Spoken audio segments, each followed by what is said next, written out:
Good morning, Lakeview Follow Christian Church. This is Beth Little. I'm coming to you from our barn, and this is just your little pre-Sunday school lesson so that, if you're up and you're about, that I can just remind you, get up, come to church, come to Sunday school. We'd just love to have you there today.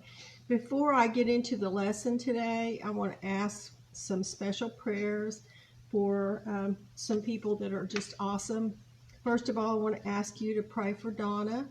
And that is just an unspoken request, but God knows what it is. And I would ask for all of you to please just lift Donna up today. She needs our support. She needs for God to feel God in her life.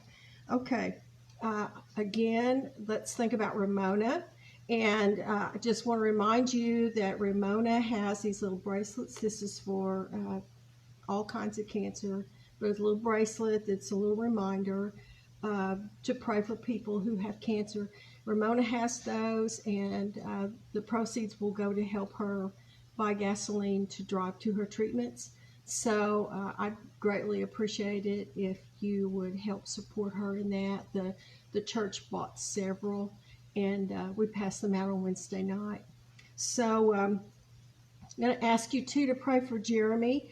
Jeremy is going to be a speaker, a preacher, a minister at Honubby on Tuesday at 11 o'clock. Now, this is what used to be, this is down at Christ 40 Acres, and it's what used to be the great men's meeting that you've always heard about at Honubby, where people come from all over the United States and the world and Canada, to come to that big event down there. Well, they've opened it up to women now, so that's a great thing.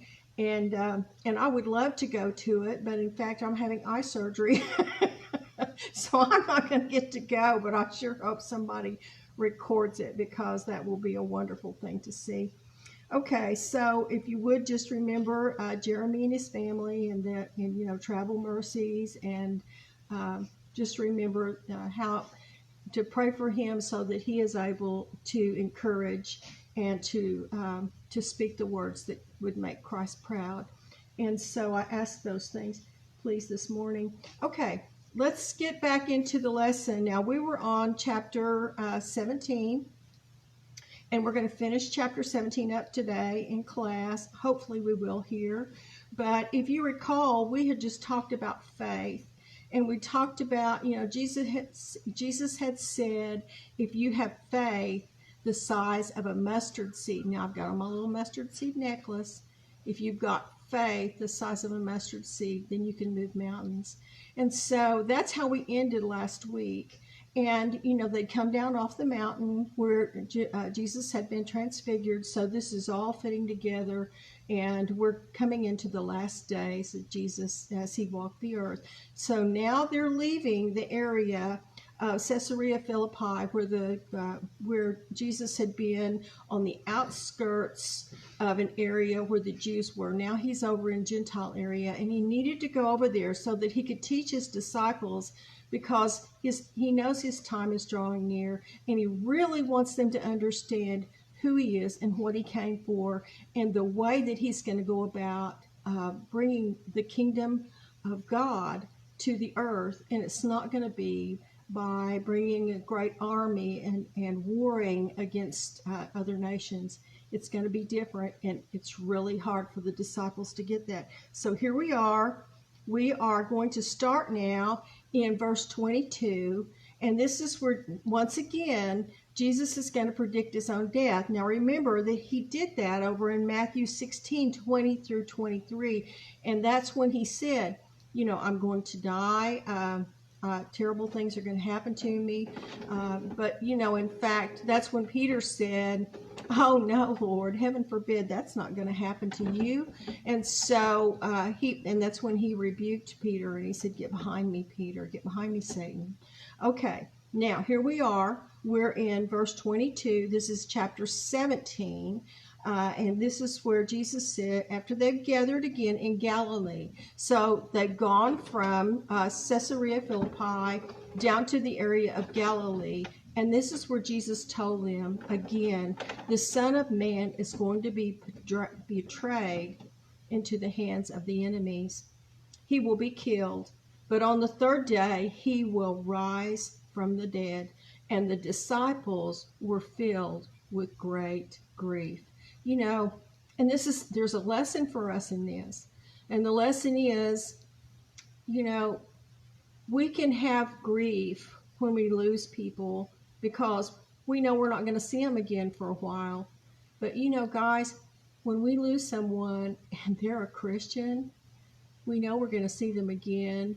So, you know, great grief. See, the disciples still don't get it. They have great grief because they haven't figured out they're going to see him again. And then he has to do this in order for you and I to be washed in the blood of the Lamb, to have that salvation that came through his death and his resurrection.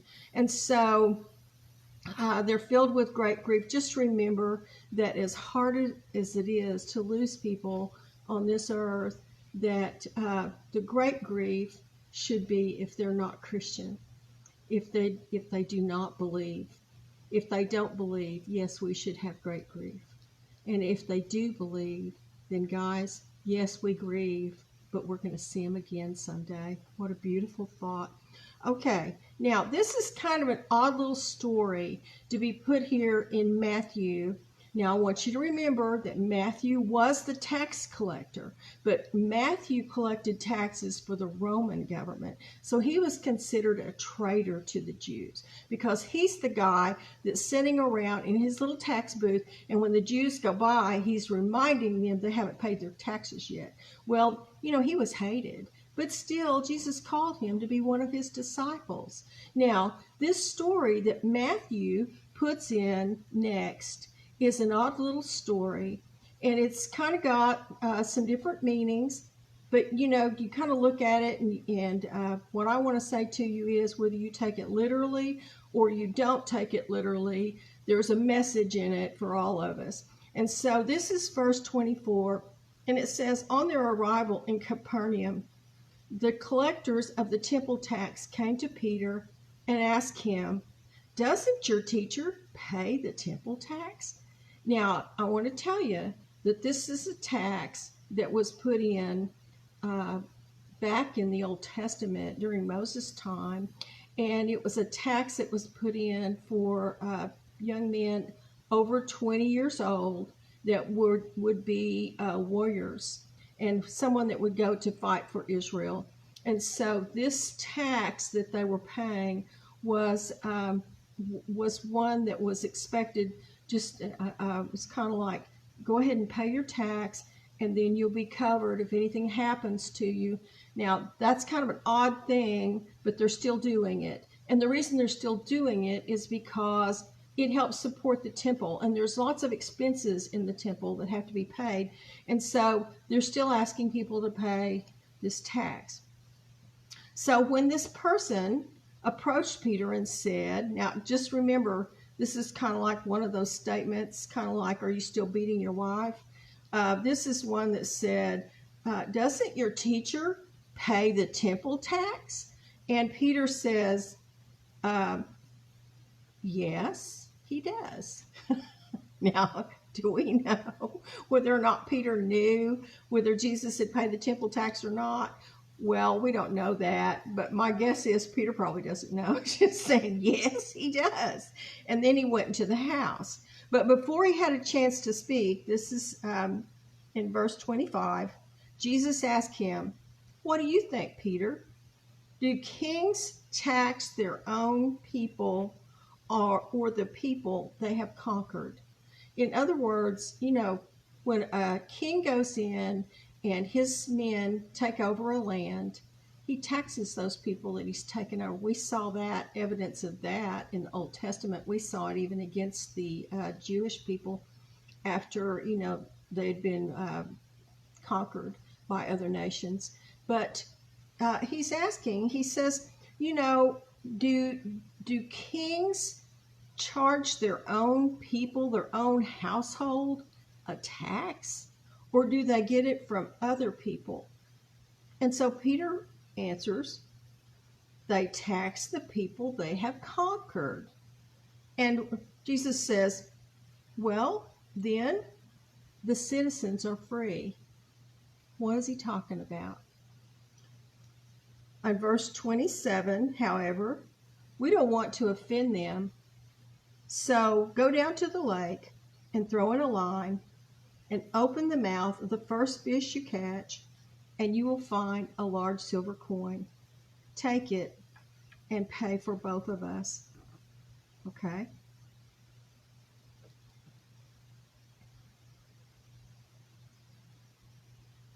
Let me move to the next slide. Guys, and I can tell you that I've already told my class this, and it's very true. I'm going to have eye surgery, so I'm having trouble seeing. But, as long as I can get pretty close. Okay. The temple in Jerusalem was very expensive to run. Everything in the temple required money, everything from their robes to the incense to the offering of wine. Every morning and every evening there was a lamb that was offered, a year-old lamb that was offered. I read that the robe of the high priest was worth a king's ransom. So all these things required money, and every male Jew over 20 had to pay an annual temple tax of half shekel, and that did come from Exodus 30:13, and that's what the English would have called a sixpence. This was equivalent to 2 days' work and 2 days' men's wages in Palestine during Jesus' time. Here we see Jesus paying the temple tax for he and Peter through the fish. The tax authorities must have asked Peter with malicious intent, while they hoped Jesus would refuse to pay the tax, because guess what? They're just building this list of accusations against Jesus. At this time, they're really trying to get him on something. And, Jesus being Jesus, it's all going to come about in his time. It's not going to come about in their timing. So Jesus asked Peter, let's talk about that for a minute. Do kings tax their own people? This is likely to mean if any king imposes taxes on a nation, he certainly did not impose them on his own family. This was for the support of his own household that the taxes were imposed, and that's kind of how it worked. We go get the taxes from this country that we've overtaken, and that will support my household and my kingdom and my throne and all the things that I need in order to have glory.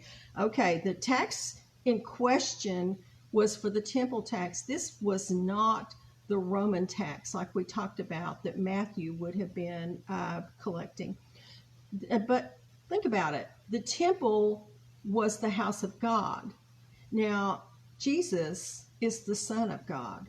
So didn't he tell his parents when he was 12 years old and, they went to Jerusalem, and then when they started back, they realized they didn't have him? And he said, what are you doing? What have you been doing? And he said, did you not know that I must be in my Father's house? That's in Luke 2:49. So Jesus is saying, the temple belongs to my Father God. I'm his son. Why should I be paying taxes to the temple when it's my own house?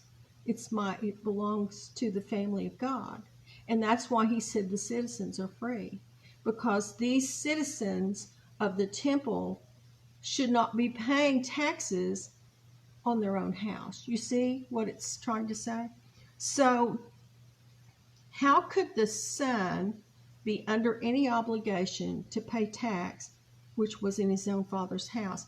Nonetheless, Jesus said that he must pay, not because of the compulsion of the law, but there was a higher duty. And we need to really get this. And this is going to be what the point of the lesson today. Jesus said, we don't want to offend them. Wow. This word that's used here is the word that's offense in Greek. It's going to mean stumbling block. A stumbling block that's in someone's way. It could cause someone to trip and fall. That's what a stumbling block does. It's in front of you. It causes you to trip and fall. Is it a literal trip? Is it a literal fall? It's a literal trip from the standpoint of your spirituality. It's a fall from what you believe in. It's when you see somebody that you believe with all your heart is the best Christian you've ever known, and you see them going somewhere or doing something or behaving just like everybody else in the world. They don't stand apart. You know, Jesus tells us that we're supposed to be separate from those things, that we're to do his Father's will, not to do the will of everything else that's going on in the world. Just because we say, Lord, Lord, doesn't mean we'll enter into the kingdom of heaven. Isn't that interesting? Okay, so Jesus is saying, we're going to pay this, but we're not going to do it because we owe it. We're going to do it because it would be a stumbling block if we didn't do it. That we might cause someone else to trip and fall. Therefore, Jesus is saying, we must pay it so we don't set a bad example for others.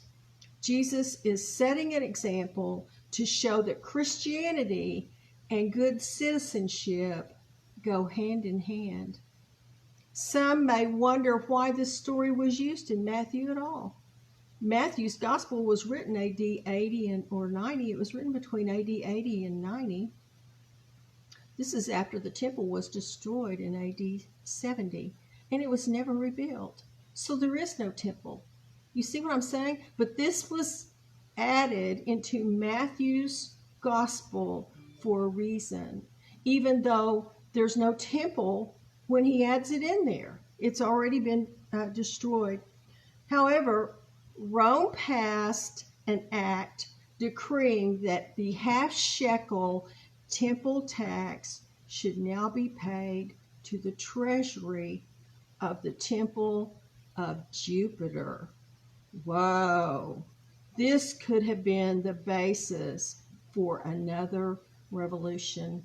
You know, what this calls to mind for us is things that are happening in our government, things that are happening during different presidencies that we do not agree with, not in any way, shape, or form. I mean, this is a slap in the face to Christianity. It's a slap in the face to Jews, because the Romans who are over them said, well, you're still going to pay that tax you always paid to take care of the temple, but now you're going to pay it to the temple of Jupiter. So a false god. Do you see how upset they would have been?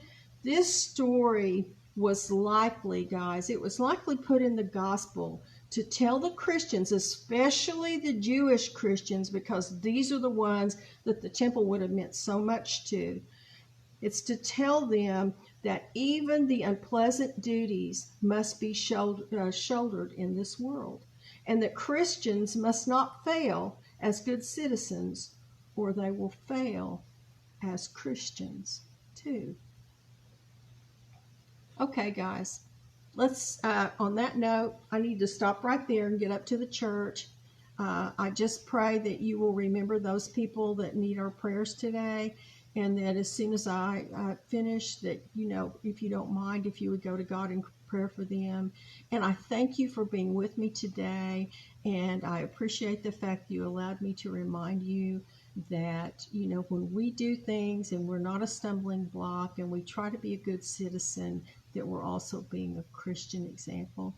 Okay, I love you guys, and I'll talk to you later, and I hope I see you at church. Bye-bye.